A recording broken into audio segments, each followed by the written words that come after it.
সম্মানিত হাজিরিন, আল্লাহ পাক রব্বুল আলামিন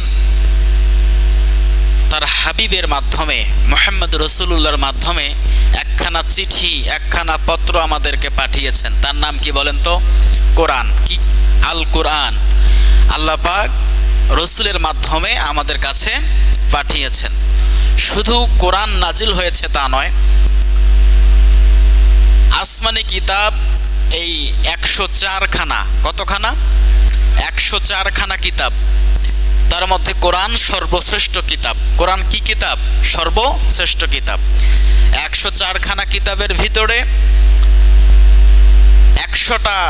100টি কিতাব আছে যেগুলোকে ছোট কিতাব বলা হয়, সহিফা বলা হয়, অর্থাৎ ছোট কিতাব। আর যে 4টি কিতাব রয়েছে আমরা সবাই এটা জানি, তাওরাত, জাবুর, ইনজিল, কোরআন। এর ভিতরে এটা হয় বড় কিতাব, আর এই বড় কিতাবের ভিতরে সর্বশ্রেষ্ঠ কিতাব হচ্ছে আল কোরআন। আর এই আল কোরআন নাজিল হয়েছে কার উপরে? মুহাম্মদ রাসূলুল্লাহর উপরে। আল্লাহ পাক পবিত্র কোরআন কেন নাজিল করলেন? আজকে আমরা যেখানেই শান্তি খুঁজি না কেন, আপনি শান্তি খুঁজে পাবেন না, শান্তি পাবেন না। আল্লাহ পাক গ্যারান্টি দিচ্ছে, আলা বিযিক্রিল্লাহি তাতমাইন্নুল কুলুব। যদি শান্তি পেতে চাও, যদি প্রকৃতপক্ষে শান্তি তোমরা কামনা করো, আলা বিযিক্রিল্লাহ, শুধুমাত্র একমাত্র আমার রাস্তাটাই সহজ রাস্তা। আমার রাস্তা ছাড়া বাঁকা রাস্তায় হাঁটবা, শান্তি খুঁজে পাবা না। আল্লাহ পাকের আদেশ, আল্লাহ পাকের নির্দেশ, রসুলের চরিত্র অনুসরণ অনুকরণের মাধ্যমেই শান্তি নিহত। কথা বলেন ঠিক কিনা? আর কেউ শান্তি দিতে পারবে দুনিয়াতে? কেউ পারবে না। আল্লাহ পাক বলেন, ওয়ানজালনা ইলাইকা যিকরা লিতুবাইয়িনা লিন্নাস মা নুযিলা ইলাইহিম ওয়া লাআল্লাহুম ইয়াতাফাক্কারুন। আল্লাহু আকবার। সূরা নাহল 14 নম্বর পারা 16 নম্বর সূরা 6 নম্বর রুকুর 44 নম্বর আয়াতের মধ্যে আল্লাহ পাক জানিয়ে দিচ্ছেন, হে নবী, তোমাকে কোরআন দিলাম সুস্পষ্ট দলিল দিয়ে, প্রমাণ আদি দিয়ে তোমাকে কোরআন নাজিল করলাম। শুধু তোমাকেই নাজিল করেছি গো নবী তা নয়, তোমার পূর্বে যতগুলো নবী রাসূল দুনিয়াতে আগমন করেছে এদেরকেও আমি কিতাব দিয়েছিলাম, তোমাকেও কিতাব দিলাম, প্রমাণাদি সহ গ্রন্থাবলী সহ কিতাব দিলাম। হে নবী, কিতাব দিলাম। শুধু কিতাব দিয়েই তুমি থেমে থাকবা তা নয়, মানুষদেরকে সুস্পষ্টভাবে প্রমাণ আদি সহ বুঝিয়ে দিবা। কার কথা? আল্লাহ পাক রসুলকে কোরআন দিয়েছেন, কিতাব দিয়েছেন। কেন দিলেন? হে নবী, এই জন্য দিলাম আপনি কোরআনের কথাগুলো, ব্যাখ্যাগুলো মানুষদেরকে সুস্পষ্টভাবে বুঝিয়ে দেন। কার কথা? আল্লাহ পাকের কথা। বুঝিয়ে দেওয়ার জন্য বলল। আল্লাহ রসুলকে কোরআন আমাদের স্পষ্টভাবে তার 63 বছর জিন্দেগিতে বুঝিয়ে দিতে পেরেছেন। হানা বলেন, হাও বলবেন না, নাও বলবেন, তা আমি কোন দিক যাব? বুঝতে হবে তো। আল্লাহ রসুল যে 63 বছর দুনিয়াতে জীবিত ছিলেন, উম্মতদেরকে এত করে বোঝালেন, আপনার কি মনে হয় যে রসুল 63 বছর তার কোরআনুল কারীম, আল্লাহ পাকের দেওয়া কিতাব, তার আদর্শ চরিত্র দিয়ে মানুষদেরকে স্পষ্ট বুঝিয়ে দিতে পেরেছেন? এটা আপনার বিশ্বাস হয় না? বিশ্বাস হয়, বিশ্বাস তো হয়। আল্লাহ রসুল কোনো জায়গায় কোনো রকম কমতি করে নাই, তিনি স্পষ্টভাবে বুঝিয়ে দিয়েছেন, এটা আমরা বিশ্বাস করি। হ্যাঁ নবী, আপনি বুঝিয়ে দেওয়ার পর তোমার উম্মতের একটা দায়িত্ব আছে, কি? লাআল্লাহুম তাফাক্কারুন। আর এটা বোঝার পরে, পড়ার পরে তোমার উম্মতরা চিন্তা করবে। কি করবে? চিন্তা করবে। কোরআন শোনার পরে, বোঝার পরে, তাফসীর শোনার পরে উম্মতরা চিন্তা করবে। ফ্যান দিয়ে দেন মজ্জিন সাহেব। হ্যাঁ, আচ্ছা, আলোচনা ভুলে যাই। আল্লাহ রসুল কি, আল্লাহ পাক কি বললেন যে আপনি যখন কোরআন ব্যাখ্যা করলেন, তোমার উম্মতের একটা দায়িত্ব কি, আমার বান্দাদের দায়িত্ব কি, চিন্তা করা লাগবে। কি করা লাগবে? লাআল্লাহুম তাফাক্কারুন। আর তোমার বান্দারা, আমার বান্দারা, তোমার উম্মতরা চিন্তা করবে। এখন দেখেন তো, চিন্তা কারা কারা করলাম, চিন্তা করলাম কিভাবে? আজকে এখানে অনেক বয়সের মানুষ, বিভিন্ন শ্রেণীর পেশার মানুষ আমরা এখানে রয়েছি। চিন্তা আমরা কেমন করলাম? মনে মনে চিন্তা করে দেখেন, নিজেকে প্রশ্ন করে দেখেন।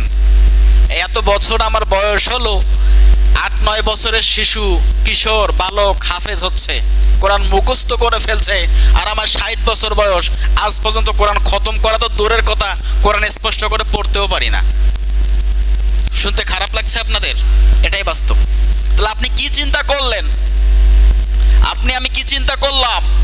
আশ্চর্য ব্যাপার, আল্লাহ পাক রব্বুল আলামিন আমাদেরকে দায়িত্ব দুনিয়াতে পাঠালেন, আমি কি করলাম? আপনার জীবনটা বৃথা। কি করলাম এই জীবনে এসে? একমাত্র সংবিধান আপনার জীবনকে সুন্দরভাবে পরিচালিত করতে পারে, তার নাম হচ্ছে কি বলেন তো? আল কোরআন। অথচ কোরআন থেকে আমরা দূরে। যদি কোনো জাতি কোরআন থেকে দূরে থাকে, তাদের ভাগ্যে কি ভালো কিছু জুটবে? আজকে তামাম পৃথিবীতে মুসলমানরা মাইর খায়।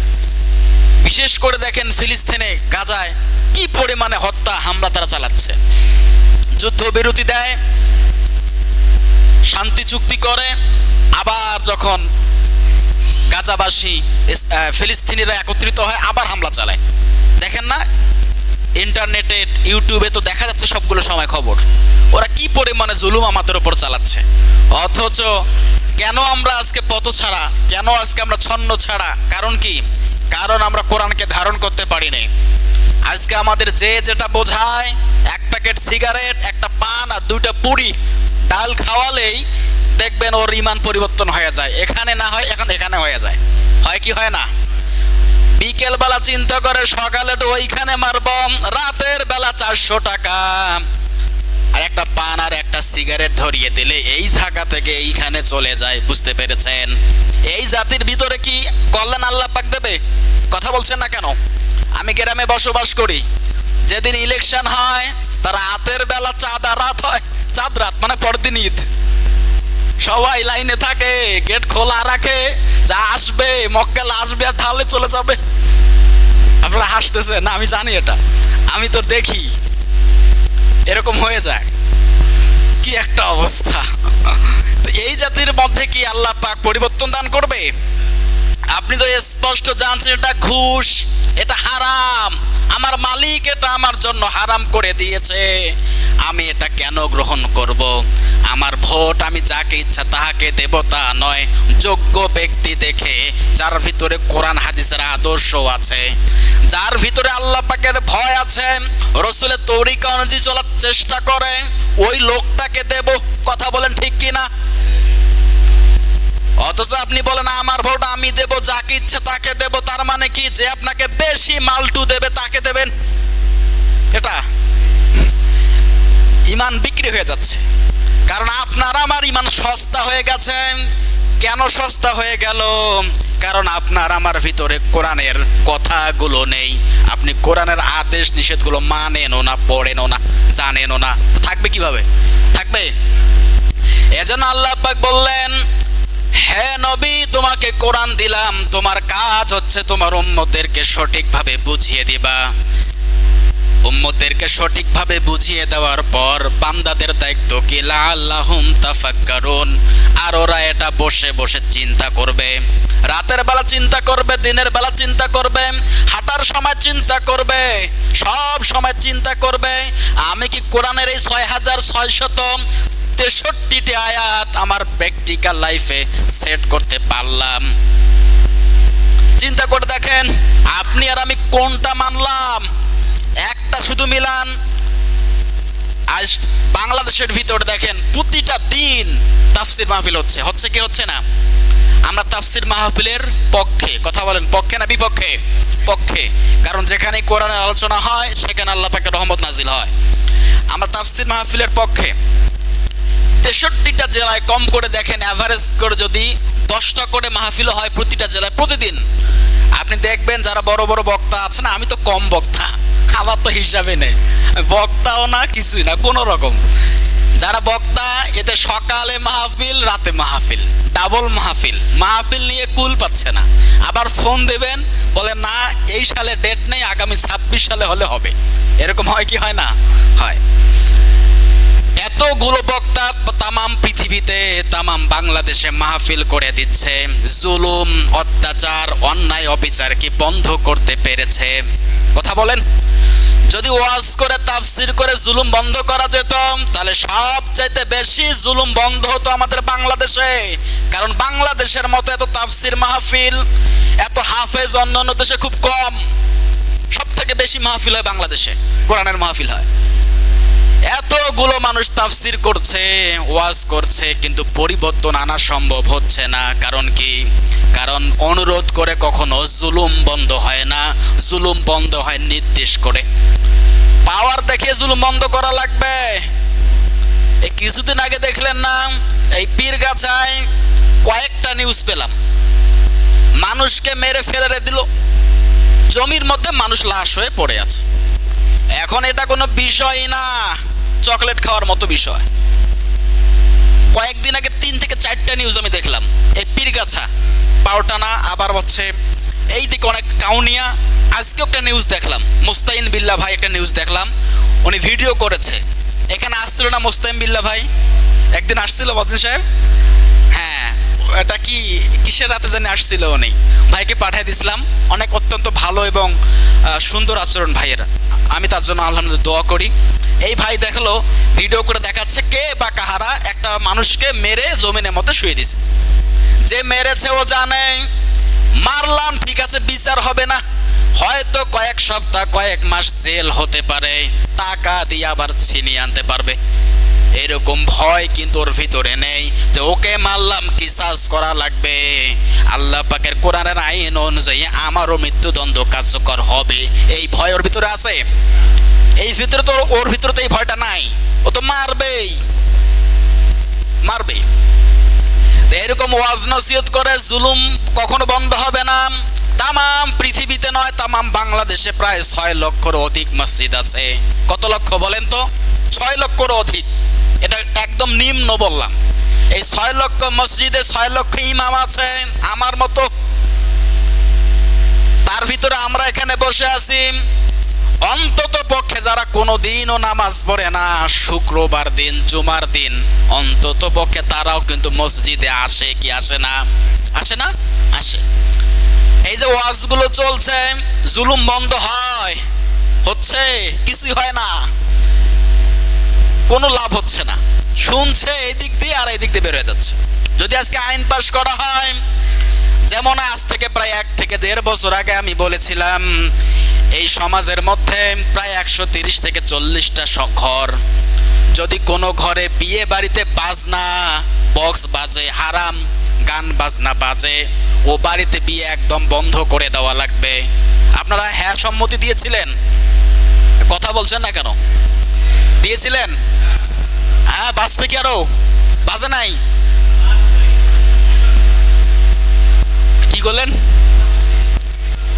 কমিটির ব্যর্থতা, মানে বাজছে কিন্তু ধরতে পারে নাই। আমি তো সে জিজ্ঞেস করি বেজেছিল কিনা, বলে না হুজুর বাজে নাই, বিয়ে পড়া দিয়ে চলে যাই। আবার যদি কিছুদিন পর বলি বাজলো কেন, বিয়ে পড়াবো না, আমি হুজুর আমার টাইম আছে নাকি? আর এক হুজুর সে বিয়ে পড়িয়ে দেবে। কথা বলেন ঠিক কিনা? তো লাভ হবে? কোনো লাভ নেই। আইন পাশ করলে যদি আইন কার্যকর না হয় তাহলে তো লাভ হবে না। এজন্য বাংলাদেশের ভিতরে সব চাইতে একটা আইন পাশ করা জায়গা আছে, এর নাম সংসদ ভবন। ওই জায়গায় যদি, আসল জায়গায় যদি কোরআনের আইনগুলো বাস্তবায়ন হয়ে যায়, আল্লাহ বিজিক্রিল্লাহি তাতমাইন্নুল কুলুব, আমার আল্লাহ বলেন তখনই মানুষ শান্তি পাবে, তাছাড়া পাবে না। এটা কথা কার? আল্লাহ পাকের কথা। এখন আপনাকে যে লোভ দেখাক না কেন, আপনার আমার চাহিদা কামনা হবে একটাই, ওই মানুষটাকে, ওই নেতাকে আমি সাপোর্ট করি, যে নেতা সংসদে গিয়ে আমার কোরআনের কথা বলবে, আমার রাসূলের আদর্শের কথা বলে, ওই নেতা আপনার আমার নেতা মানা দরকার আছে না নাই? দুঃখজনক হলে সত্য, বাংলাদেশ প্রায় 90 থেকে 96 মুসলমানের দেশ। অনেক মুসলমান আমরা বাংলাদেশে বসবাস করি, আর এই দেশে কতগুলো দল লাভ হচ্ছে। এই জন্য কখনো ওয়াজ মাহফিল করে, তাফসির মাহফিল করে, এ জুমার খতিব বয়ান করে কখনো সমাজকে পরিবর্তন করতে পারবে না, যতক্ষণ না পর্যন্ত সংসদে বা আমাদের রাষ্ট্রে কোরআনের আইন বাস্তবায়ন না হবে সম্ভব নয়। অনেক ঘটনা ঘটে যাচ্ছে, অনেক দুঃখজনক ঘটনা ঘটে যাচ্ছে, কিন্তু আমরা বুঝতে পারি না। সম্মানিত হাজিরিন, আসলে আমাদের অনেক ব্যর্থতা আছে, আমাদের হুজুরদের মধ্যে অনেক ব্যর্থতা আছে। যারা অনলাইন ঘাটেন দেখেন কি একটা অবস্থা। এনাদুল্লাহ আব্বাসী হুজুর পীর সাহেব আমির হামজা একটা বক্তব্য দিতে গিয়ে বলেছে, এই সূরা নাবার একটা ব্যাখ্যাতে তিনি বলেছিলেন যে রসুল সাংবাদিক। রসুল কি? সাংবাদিক। এই সাংবাদিক কথাটা নিয়ে তাকে কাফের ফতোয়া দেওয়া হলো। ডিরেক্ট বললো আমির হামজা গাঁজাখোর, ও গাঁজা খেয়ে বক্তব্য দিতে নেমেছে, ও কাফের ফতোয়া দিয়ে শেষ করে দিল। দেখেন তো একটা আলেমের ভাষা, এরকম করলে কি হবে বলেন? আমরা যদি আলেমরাই কাদা ছড়াছড়ি করি তাহলে কি মানুষ আমাদের সম্মান দেবে? আমাদের উপর মানুষ আস্থা ভরসা হারাই ফেলবে। আচ্ছা, এই কথাটার প্রেক্ষিতে আমি কয়েকটা কথা আপনাদেরকে বলি। আচ্ছা, আমরা তো এটা সবাই জানি যে রসুল সাল্লাল্লাহু আলাইহি ওয়াসাল্লাম তিনি ছিলেন একজন শ্রেষ্ঠ রাজনীতিবিদ। এটা আপনাদের বিশ্বাস হয়? হয়তো। তিনি ছিলেন একজন শ্রেষ্ঠ বাবা, একথা আপনারা বিশ্বাস করেন? আচ্ছা, তিনি ছিলেন একজন শ্রেষ্ঠ নানা, এটা আপনাদের বিশ্বাস হয়? তিনি ছিলেন একজন শ্রেষ্ঠ স্বামী, এটা আপনাদের বিশ্বাস হয়? তিনি ছিলেন একজন শ্রেষ্ঠ ব্যবসায়ী, এটা কি আপনাদের বিশ্বাস হয়? তিনি ছিলেন শ্রেষ্ঠ সত্যবাদী, এটা আপনাদের বিশ্বাস হয়? তো সব যদি বিশ্বাস হয়, তিনি ছিলেন একজন শ্রেষ্ঠ সাংবাদিক। আল্লাহ পাকের হক কথাগুলো, সঠিক কথাগুলো মানুষের সামনে যাহা শুনেছেন আল্লাহর কাছে, যাহা বলেছেন তাই মানুষের সামনে প্রকাশ করেছেন। তিনি তো সাংবাদিক, তিনি তো সত্য সাংবাদিক। কথা বলেন ঠিক কিনা? এটা সহজ কথাটা আপনারা বোঝেন। আর ওরা সাংবাদিক বলেছে রসুলকে। রসুল তো শ্রেষ্ঠ সাংবাদিক, রসুল তো শ্রেষ্ঠ ব্যবসায়ী। আল্লাহ রসুল কি ব্যবসা করতেন না? খাদিজার ব্যবসার দেখাশোনা তিনি করতেন না? করেছেন। তিনি শ্রেষ্ঠ ব্যবসায়ী। যদি আপনি ব্যবসায়ী হতে চান, রসুলুল্লাহ আদর্শের দিকে তাকান, তিনি কিভাবে ব্যবসা করেছেন তাকে ফলো করেন। শ্রেষ্ঠ বাবা হতে চান, রসুলুল্লাহর দিকে তাকান, তাহলে আপনি বুঝতে পারবেন, আপনি শ্রেষ্ঠ বাবা হতে পারবেন। তো সাংবাদিককে একটু উৎসাহ দেওয়ার জন্য তিনি বলেছেন, তিনি এটা বোঝাতে চেয়েছেন যে সাংবাদিক এটা একটা মহৎ পেশা। আপনারা যে ঘটনাগুলো চতুর্দিকে ঘটছে তামাম বিশ্বে, সাংবাদিকদেরকে উদ্বুদ্ধ করার জন্য বলেছেন যে আপনারা এই সাংবাদিকতার রসুলের একটা দায়িত্ব, পেশার মতো, যে আপনারা যাহা দেখবেন সঠিকটা মানুষের সামনে তুলে ধরবেন, কারণ রসুল ছিলেন সাংবাদিক, শ্রেষ্ঠ সাংবাদিক। এইটা বলার কারণে তাকে গাঁজাখোর কাফির বলে ফতোয়া দিচ্ছে। কে দিচ্ছে? আপনার আমার মতো সাধারণ জনগণ দিচ্ছে না হুজুরা দিচ্ছে? আমির হামজা ভাই তিনি কিন্তু যেমন তেমন আলেম না। দেখেন, সে সত্য কথা বলতে গিয়ে 3 বছর জেল খেটেছে। যারা হক্কানি আলেম এদেরকে বাইরে খুব একটা পাবেন না, এদের বেশিরভাগ ঠিকানা হয় জেলখানায়। এনাদুল্লাহ আব্বাসী আপনি কতবার জেল খেটেছেন? কতবার টার্গেট হয়েছেন আপনি বলেন? যারা আজকে ফটর করেন এখন বলবেন যে হুজুর গীবত করছেন, না, খারাপ লাগে। আমি সবাইকে সম্মান শ্রদ্ধা করি, কিন্তু যখন এনাদেরকে আমরা হুজুর হিসেবে মানি, একজন শিক্ষক হিসেবে মানি, তখন তারাই যদি ভুল কাজ করে আমি মানবো? কথা বলছেন না কেন? আমার মা এবং বাবা তারা আমার শ্রেষ্ঠ আপন মানুষ, সব থেকে আপন মানুষ দুনিয়ার জমিনে। আল্লাহ এবং আল্লাহ রসুলের পরে আপনজন কারা? মা আর বাবা। এই মা আর বাবা যদি অন্যায়ভাবে বলে তোর মেয়েটা, তোর স্ত্রী খারাপ, ওকে ডিভোর্স দিয়ে দে, তো ভালো একটা মেয়ে এনে দেবো, তা আমি তো জানি আমার স্ত্রী কতটা ভালো না খারাপ। কথা বলেন ঠিক কিনা? তো আমার মা আবার কথা আমি মানবো? কথা বলছেন না কেন? আমার স্ত্রী আমার কাছে ভালো, আমার স্ত্রী ভালো ব্যবহার করে, সব কিছু ঠিক, কিন্তু আমার মা বাবার হিংসা, অন্যের মেয়ে সে আমাদের বাড়িতে এসে করে খাবে, সুন্দর খাচ্ছে দাচ্ছে পড়ছে সব ঠিকঠাক আছে, এজন্য হিংসা বশবর্তী হয়ে যদি এরকম কথা বলে আমি কি এটা মানবো? কথা বলছেন না কেন? মানবো না। ইনসাফ করতে শিখতে হবে, ন্যায় বিচার করতে শিখতে হবে। এরকম যদি কোনো শিক্ষক, কোনো আদর্শবান বুজুর্গের দিন হোক, আল্লাহর ওলি হোক, যদি অন্যায় অবিচার কোনো কথা আমার উপর চাপিয়ে দেয়, আমার উপরে বলে, আমি এটা জীবনেও মানবো না। কথা বলছেন না কেন? জীবনেও মানবো না। আশ্চর্য ব্যাপার, আমি আজ থেকে প্রায় 2 সপ্তাহ আগে যখন জুমার নামাজ পড়িয়ে গেলাম, এখন আমার অফিসে যাইনি, অফিসে মাত্র পৌঁছলাম, বসলাম, বসার পরে ফোন, একটা আননোন নাম্বার থেকে ফোন করে বলছে, তুমি কি সব বলো এসব, তুমি কি অতগুলো জানো, এতগুলো শিখেছো কোনো দিন, কথা বলতে গেলে হিসাব কিতাব করে কথা বলবা। আমি আশ্চর্য হয়ে গেলাম, বলছেন কে ভাই, কে বলছেন আপনি, পরিচয় দিলে জানতে পারতাম। তো পরিচয় দিচ্ছে না, শেষ পর্যন্ত আমি একটু মার্ক করলাম যে কণ্ঠটা চেনা চেনা লাগে কিনা, অনেকদিন থেকে তো ফোনে কথা বলি না, প্রায় 10 বছর 11 বছর ধরে ফোনে কথা বলি না, তা চিনতে পারবো সঠিকভাবে। দেখলাম সে আমার শিক্ষক, সে আমার আরবি শিক্ষক, আমাকে তিনি পড়িয়েছিলেন। সালাম কালাম দিলাম এবং ভালোভাবে কথা বললাম, হুজুর বেয়াদবি মাফ করবেন, আমি একটু বুঝতে পারছি না আমার ভুলটা কোথায়। বলে তুমি আসো, তোমাকে আমি বুঝিয়ে দেবো। ঠিক আছে, আপনি বাসায় আছেন? বলে হ্যাঁ। যাই কো, এখন আমি ব্যস্ত। তো বিকেলবেলা আসেন বাজারে, তাও দেখা করি? বলে না, তখন আমি ব্যস্ত। কখন ডাকবেন বলেন, যাই, আপনি আমার ভুলটা ধরিয়ে দেন, আমি সংশোধন করে নেই, বাস আমি সংশোধন হয়ে গেলাম। আজ পর্যন্ত সে আমার সঙ্গে দেখা করে নাই। আমি কয়েকবার ফোন দিয়েছিলাম, সে বিরক্ত বোধ করছে। তা আমি ছাত্র মানুষ, আমার ভুল হতে পারে না? আমার ভুল হতে পারে না? তো উনি শিক্ষক, আমার কি ওনার উচিত হচ্ছে আমার ভুলটাকে ধরিয়ে দেওয়া, সংশোধন করিয়ে দেওয়া, আর আমি সংশোধন করে নেব, কোনো বেয়াদবি করা যাবে না। কয়েকবার ফোন দিলাম, হুজুর প্রায় 1 সপ্তাহ হয়ে গেল, আসলে আমার ভুলটা কথা আমি এখন পর্যন্ত বুঝতে পারলাম না, যার কারণে এই কথাটা আমাকে বললেন, আপনি আমাকে বলেন আমি সংশোধন করি, আজকে কি আপনি আসবেন? বলে না, এখন রেখে দাও, আমি এখন ব্যস্ত আছি। এই ব্যবহার। তা শিক্ষকদের কাছে আমরা কি আশা করি বলেন? এটা দুঃখজনক না?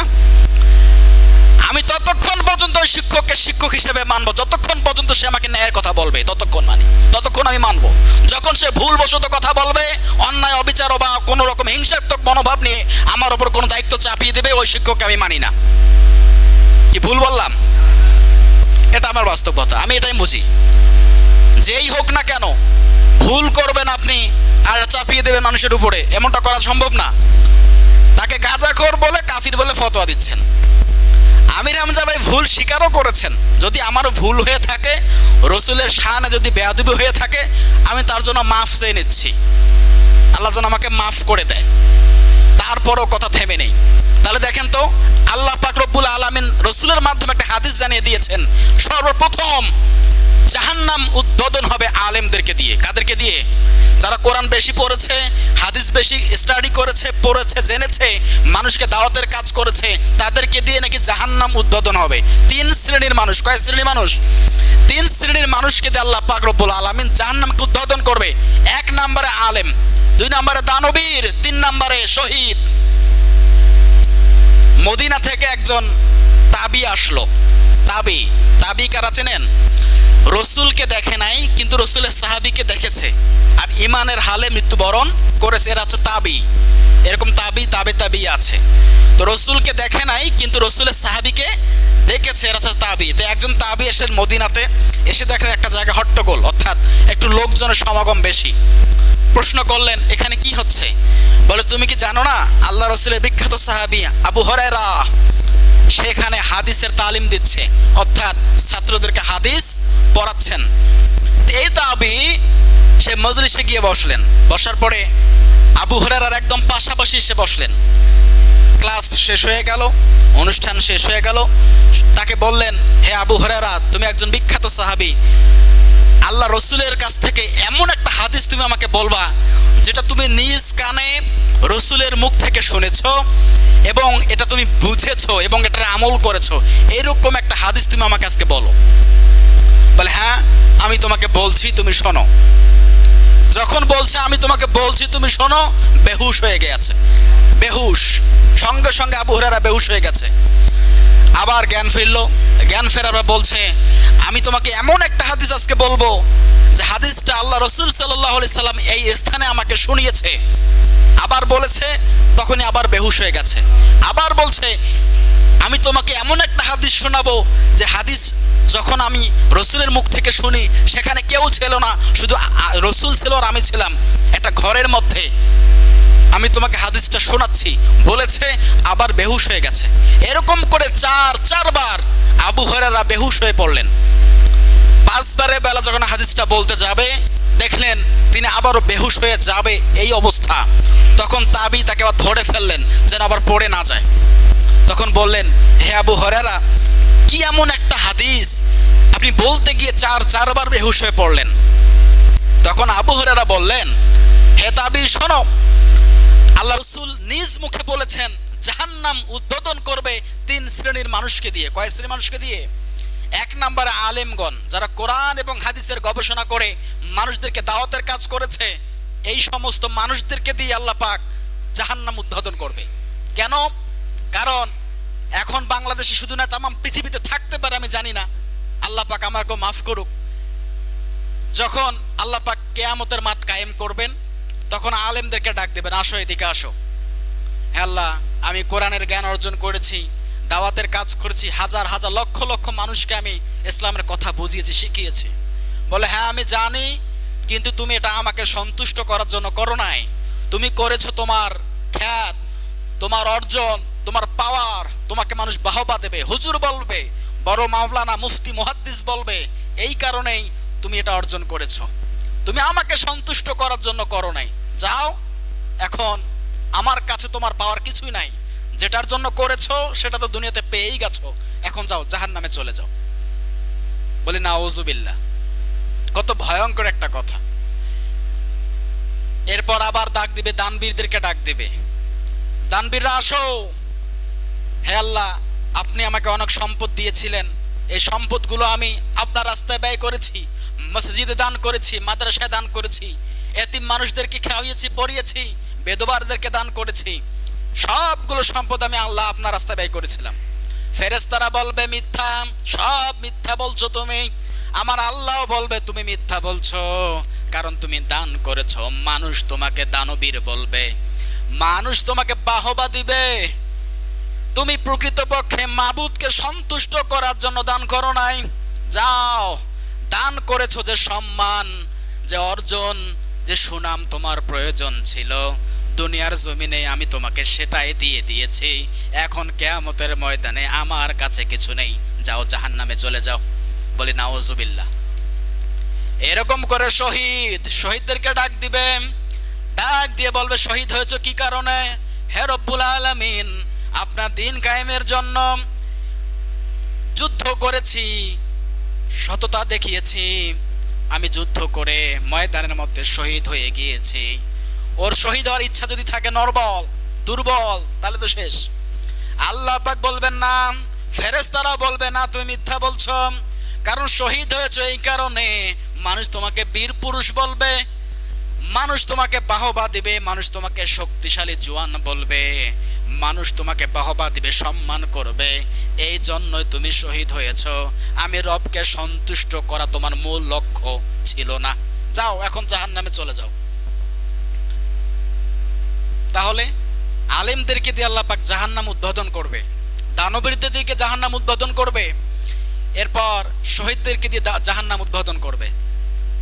এই জায়গাটা কি ছোটখাটো জায়গা, সেনসিটিভ জায়গা নয়?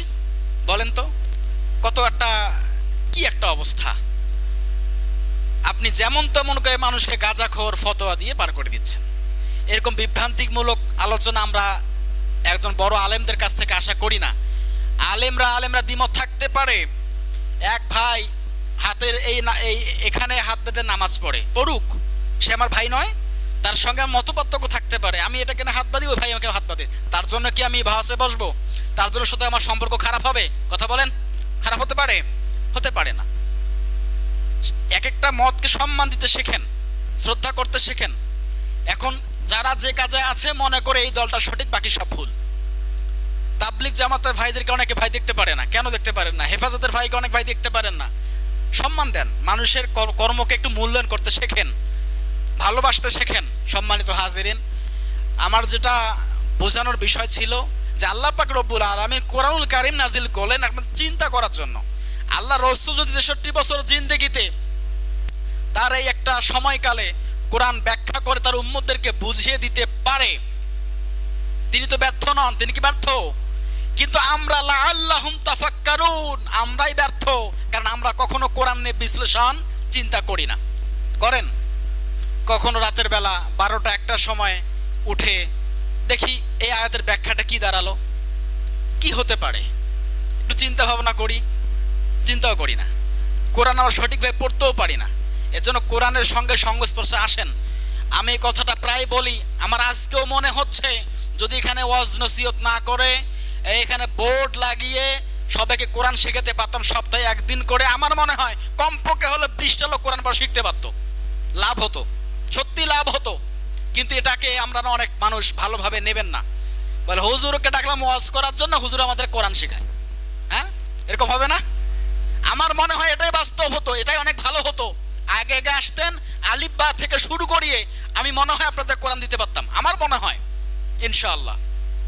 আমি প্রায়, আমার কাছে ইনশাআল্লাহ মনে হয় এইগুলো মহিলা আছে না, নিজের নামটাও লিখতে পারে না, টিপ সই দেয়, আছে না এরকম মহিলা, আছে না? আছে। আমি আগে মুক্তব পড়েছিলাম 17-18 সালের দিকে, মুক্তব পড়িয়েছিলাম। একগুলো মহিলা নিজের নামটাও লিখতে পারে না, কয় বাবা আমি নামটাও লিখতে পারো না, মুই কি কোনো পরের পাই, এভাবে বলে। আমি বলছি আল্লাহর উপর ভরসা রাখেন, ইনশাআল্লাহ পারবেন, চেষ্টা করেন। সাহস দিয়েছিলাম। 4-5 মাসের ভিতরে তারা এখন কোরআন পড়তে পারে, সহি শুদ্ধ হতে পারে না, সহি শুদ্ধভাবে হয় না, আলিফ বা থেকে শুরু করে এরকম করে তাদেরকে আমি পড়িয়েছি, শিখেছি, তাদের চেষ্টা ছিল। না হলো 40টা মহিলা আমার হাতে কোরআন নিয়েছে, আমি কোরআন পড়িয়েছি তাদেরকে। আমাকে বলে এই মহিলা কোরআন পড়া সম্ভব? আরে ভাই, অতিরিক্ত সহি শুদ্ধ হয়তো বা হবে না, কিন্তু পড়তে তো পারবে। ভুল পড়লে ওনার জন্য আরো বেশি সওয়াব। কথা বলছেন না কেন? যারা কষ্ট করে কোরআন পড়ে এদের আরো বেশি সওয়াব, তারা শিখেছে। প্রায় 80 জন মানুষকে আমি কোরআন দিয়েছি এভাবে, যারা পারে না তার মধ্যে শিক্ষিত, অর্ধশিক্ষিত, একেবারেই যারা পড়ালেখা জানেন তারাও কোরআন পড়েছে। তা আজকে হয়তো এখানে অনেক লোক কোরআন পড়তে পারে না বা ভুল ছিল, চেষ্টা করলে তো আমারও শেখা হতো, আপনাদেরও শেখা হতো। কথা বলা ঠিক না? কিন্তু এটা আসলেই হবে না, আপনারাই চাইবেন না। আমার মাঝে মাঝে মন চাই ওয়াজ না করে, বয়ান না করে কোরআন শিখাই, লাভ আছে, তাও লাভ আছে। কোরআনের একটা হরফ নিয়ে যদি চিন্তা ভাবনা করি তাও সওয়াব। সম্মানিত হাজিরিন, এ কখনো ওয়াজ করে বক্তব্য দিয়ে জুলুম বন্ধ হবে না, অন্যায় অবিচার সম্ভব নয়, দেশ থেকে ভাগানো সম্ভব নয়। আইন পাশ করা লাগবে, কিসের? কোরআনের আইন পাশ করা লাগবে। আল্লাহ পাক আমাদের সকলকেই সহি বুঝ দান করুক, সকলে বলে আমিন।